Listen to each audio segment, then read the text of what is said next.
On the day before our wedding, I discovered my fiancé's infidelity and it hit me hard. When I confronted him about the affair, he actually had the audacity to say that since we weren't married yet, he didn't think it counted as cheating in any serious way. Considering our guests, we went ahead with the ceremony, but my fiancé's cheating became a major obstacle, leading us to halt proceedings. Later, my fiancé disappeared, but I managed to track him down with the help of some people, and what unfolded was beyond anything I could have imagined. What on earth happened? The day before the wedding, my fiancé Paul's infidelity was exposed. I was surprised that something like this could have actually happened, and I never imagined it would happen to me. We were promising each other a future and getting married, so I never even considered the possibility of him cheating. Were there any signs before this happened? People like that sometimes cheat even before they propose. There were no signs in particular. Paul and I met at a matchmaking party where he approached me, and I thought our conditions and personalities matched, so we decided to start dating. At that time, I was in my late 20s, and because all my high school friends were already married, I felt a bit rushed. We scheduled our dates on specific days, deciding the time and place via WhatsApp before meeting there. If he was cheating, it would be difficult to notice on days we didn't meet. After dating for over a year, Paul proposed to me. I was very happy, but as the wedding approached, I started worrying if I could really be a good wife. Maybe I was putting too much pressure on myself to protect my future with Paul. So even on the day before the wedding ceremony, I couldn't calm down and wanted to see Paul's face. I thought about video calling him, but Paul didn't answer his phone easily, so I headed to the nearest station where he lived. There I found Paul in the midst of an affair. They were walking arm in arm, clearly cheating. I followed them and took many photos as evidence. There was enough evidence that he couldn't deny his infidelity. At that moment, I thought even if I confronted them both, it would be 2 against 1, so I waited for them to separate. Late at night, after Paul and his affair partner parted ways, I confronted Paul. "Hey, who's that woman just now?" When I asked, Paul was briefly surprised, but then wore a deeply annoyed expression, and I realized, so this is who he really is. "This is cheating, you know. I can't marry you like this." "What are you talking about? We're not married yet, so it's fine, right? Once we're married, I won't cheat. This is fine. Besides, I'm properly separated from Beth now." I was dismayed to hear that. Beth, by the way, is the name of the cheating partner. There's no excuse for that, right? That's why stubborn women are no good. When he said that, I was already at my wit's end. No, at this point, the wedding should be called off. It's pitiful for the guests who will celebrate without knowing anything about a couple about to split up. I really wanted to dump Paul at this point. The day before the wedding, guests have already been staying at the hotel where the wedding will take place, having traveled from far away.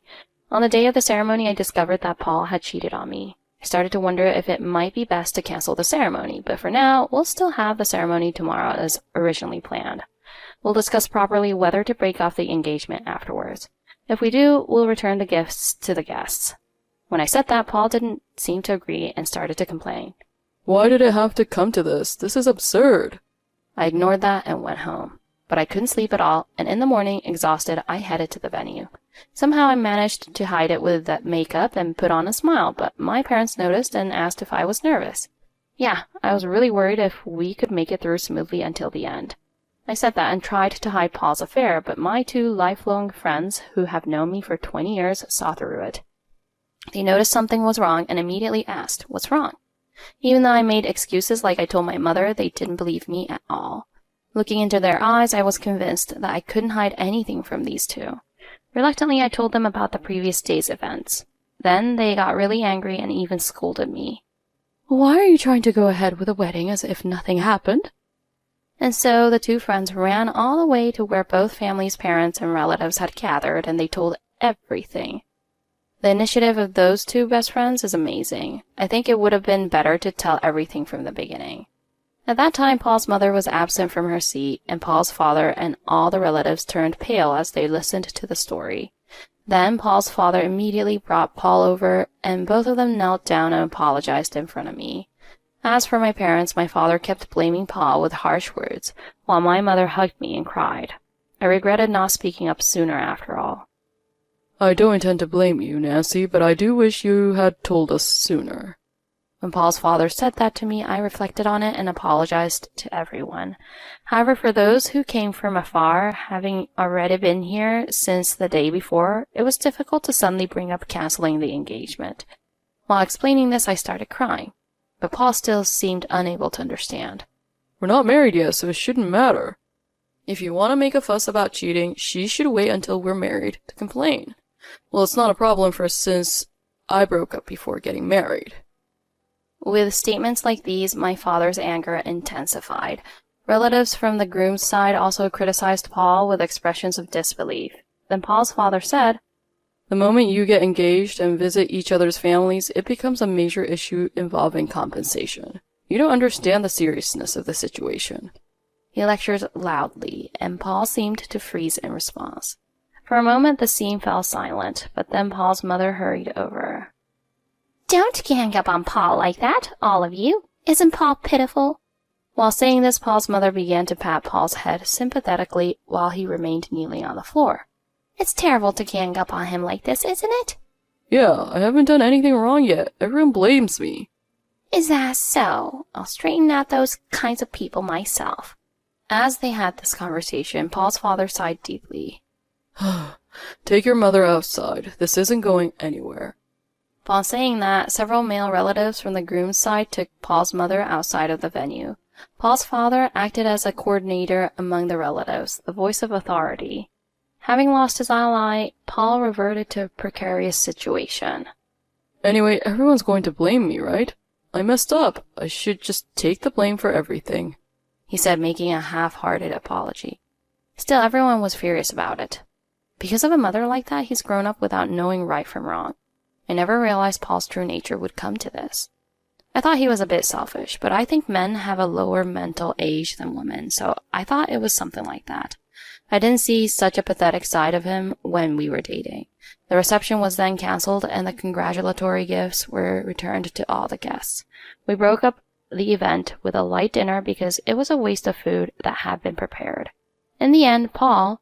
I've been actively looking for a spouse, so it's not weird to be seeing two women at the same time, right? Plus, I broke up with Beth properly yesterday, so there's no problem with that, he said without showing any sign of acknowledging his own fault. I told Paul this. It's not a problem to date multiple people when looking for a spouse, but since you proposed to me, it was clear that I was the one you chose for marriage, right? If you're engaged, continuing a relationship with someone else is betrayal, so breaking off the engagement is only natural. But I'm still single, right? Cheating while dating doesn't lead to damages or anything, right? It's different if you're engaged. Anyway, be prepared for a damages claim. When I said that, Paul glared at me intensely and stormed out of the venue. Why did Paul propose to you if he's with another woman? Doesn't Paul understand that marriage is based on law? After that, I decided to consult a lawyer to break off the engagement. There's evidence, and my friend recorded Paul's outbursts at the venue, so things progressed smoothly. The biggest issue was that we didn't know who Beth was, but when I looked at Paul's social media, I found pictures of him connected to Beth. We had detectives look into it and obtained personal information safely. The lawyer contacted us about the affair, but Beth said she didn't know Paul had a fiancé, so we arranged to meet. Originally, I planned for Paul to join us, but we couldn't reach him, and apparently he's been absent from work without permission. When I asked Paul's father, he told me that unexpectedly, not only Paul, but also his mother were missing, and they were searching for them. Reluctantly, Beth and I decided to discuss the matter at a cafe together. Beth is in her early 20s and is a quiet type of woman. She is 3 years older than me.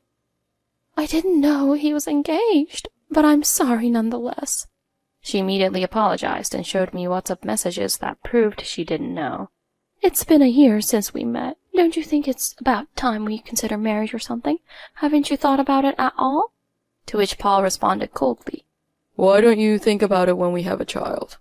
He responded with this cold reply. That day's exchange occurred when Paul and I were already engaged, so maybe that's why he has such an attitude. When I saw this, I thought we should break up, but I was also anxious about rushing into marriage and losing him. Then one day he suddenly asked me to make today's date the last. She said that and showed me the WhatsApp from their last date, which was the day before the wedding. Immediately after the breakup, Goodbye. I confirmed that only one message had been sent. Beth's story didn't seem like a lie, and more importantly, Beth seemed furious with Paul. He turned out to be such a guy. Breaking up was the right choice. I'm glad you didn't marry him and just lived together. You're still in your 20s, so let's choose a better man. She even said that to me, and I nodded to Beth. Beth, I am sorry for calling you out on your affair, even though you are the victim. No, I'm the one who should apologize. We had a peaceful exchange and parted ways. Beth was a good person, and I'm glad. Some people seem to think cheating is justifiable, so from now on, don't go alone. Yeah, it was only good because Beth was a good person that things turned out well. Looking back now, I realize I might have been a bit arrogant. And then a month later, Paul suddenly visited my house. By the way, I've been living alone in an apartment since I started working. I talked to him with a chain lock on, but for some reason, Paul spoke down to me. Beth and I have completely broken up, so I'll marry you. He said that, so I ignored it and just conveyed my own demands. You've been missing all this time? More importantly, tell me where you are now. I won't tell you until you sign the marriage certificate. I'll come again, so write down the necessary items in the entry fields and sign it properly. With that, Paul left behind a marriage certificate with only his section filled out, and a sample of how to fill it out. Of course, I tore it up and threw it away immediately. What did he come here for? Such a nuisance. There's no way I'm marrying someone who was cheating. That week later, Paul came to my apartment as he had promised, so I talked with him through the chain lock on again. Personally, I wanted to pinpoint Paul's whereabouts and hoped he'd slip up, but it didn't go well. Paul only talked about marrying me. Did you sign the marriage certificate? No, of course not. We broke off the engagement, remember? No, I'm done with Beth, and I promise I'll never cheat again. Ah, yes. Then put it into practice when you marry someone else. I don't want that. I'll be in trouble if you don't marry me. What trouble would that be?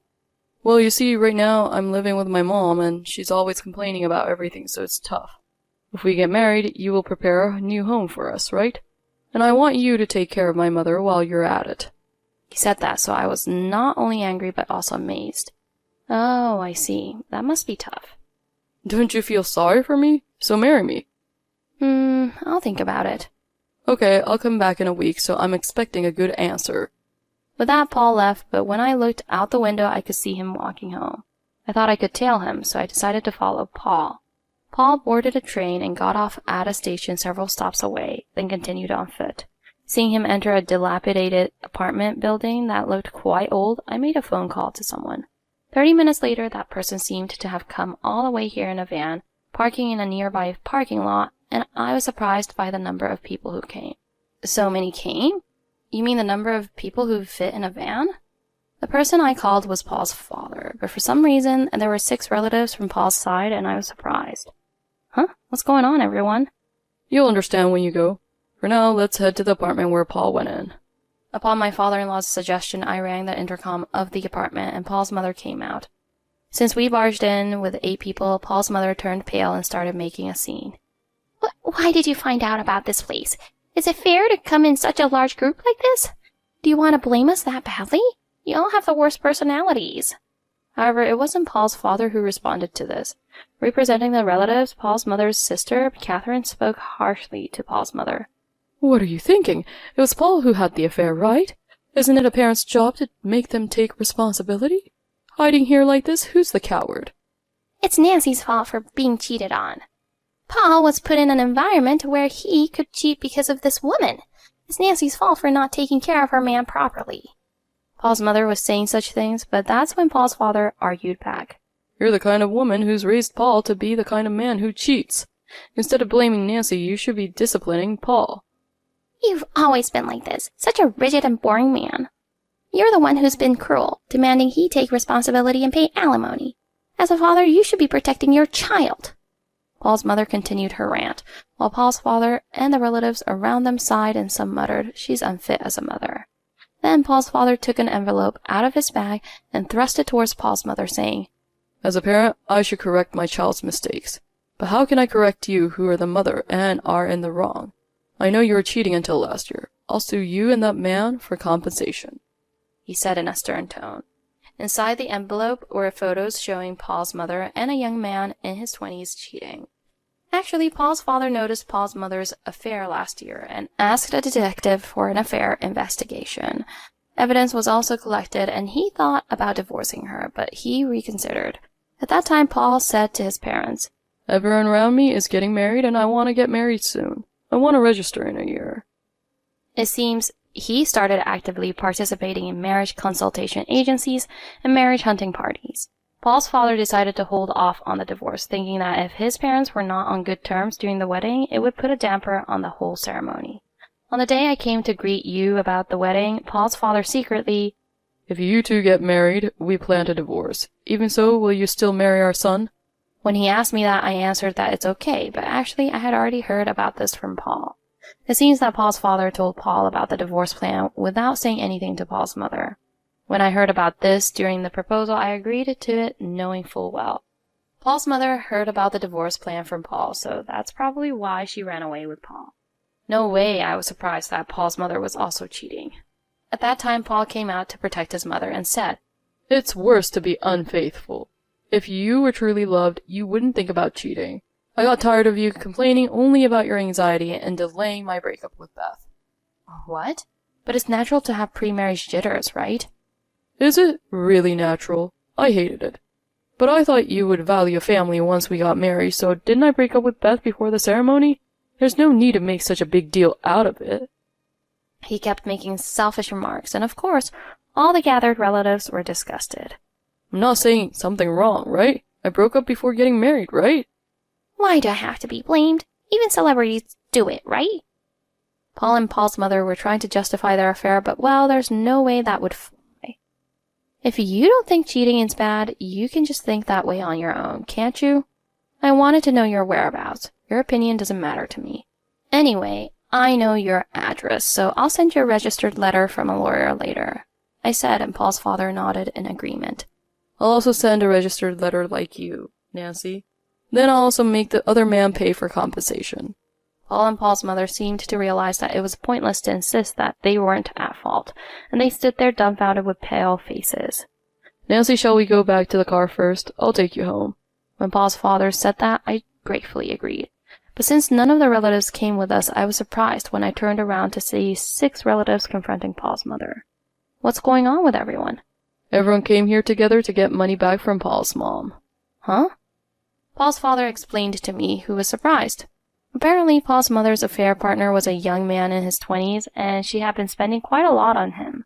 When the money ran out, she lied to the relatives that Paul's father had become unemployed, borrowing money from them. As soon as they realized it was a lie, all the lenders demanded repayment in one go. "I didn't say anything at the wedding because it was a special occasion, but please return the money you borrowed from us." I heard voices saying that and thought it's Paul's mother's own fault. An affair with a man in his 20s? How old is Paul's mother anyway? Considering Paul is around his 30s, right? Even if she gave birth in her early 20s, she'd be in her 50s. Disgusting. At my workplace, a part-time woman in her 50s is dating a young male colleague, so it's not unheard of. After that, Paul's mother did not have enough money to pay them back, so Paul paid only what he could get out of his savings, but it was not enough at all. Before the wedding, it seems there was no problem returning the money to relatives, but in addition to returning the gifts, all the wedding expenses were borne by Paul's family. The after-party venue was also canceled, but with a 100% cancellation fee, Paul is expected to pay the full amount. Moreover, Paul has been absent from work without permission, seemingly to avoid me and Paul's father. It seems he returned to work at the workplace, desperately clinging to a straw, but he was naturally dismissed. In the end, relatives of Paul who run the company ended up hiring Paul and his mother to live and work on site. It's quite hard labor. Paul works every day while crying, and Paul's mother, who had been a housewife for many years, is exhausted every day from unfamiliar work. Paul's parents are divorced with no property division, and the low salary minus the money to repay relatives is the take-home pay. It seems that they couldn't come up with compensation money for me and Paul's father, so they apparently borrowed money from somewhere else. Because of that repayment, it seemed that they are left with just the bare minimum for living expenses. Still, it seems they are living together in a small single-room dormitory, and all they need are utilities, food expenses, and other necessary costs. Catherine told me that there's no problem as long as they live without extravagance. By the way, this is what I heard from Paul's father. Paul's mother's affair partner turned out to be a married man, of all things. It seemed they didn't expect to be sued for compensation a year after breaking up, and that issue led to a big fight and eventual divorce for that couple. I heard that from now on, the affair partner's wife is preparing to claim compensation from Paul's mother as well. It's all over now for Paul's mother. If they become minimalists, there won't be any problems, right? As for me, I'm living a life that hasn't changed from before marriage. The only change is that I no longer have weekly dates. Nowadays, I don't think marriage is everything, and I find fulfillment in my work. Honestly, I have been thinking that I needed to get married, but now I'm wondering what will happen to my career in the future. That's one of the reasons I got cold feet. If I can focus solely on my career, then I'll just dive into work without hesitation. And even though the engagement was broken off, I don't think it's something to be sad about. I'm also enjoying my hobbies on my days off, and I'm living a fulfilling life.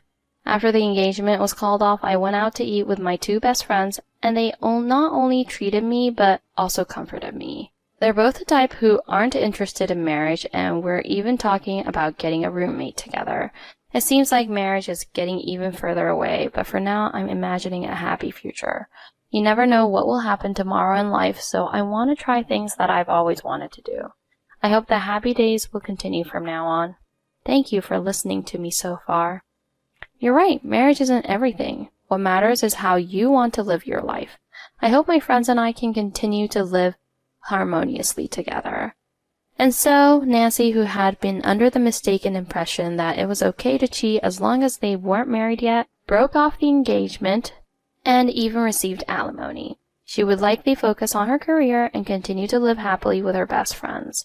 Once you're married, getting a divorce becomes much more complicated. It was fortunate for Nancy that she was able to break off the engagement before things got too messy. Nancy will no longer be in a hurry to get married.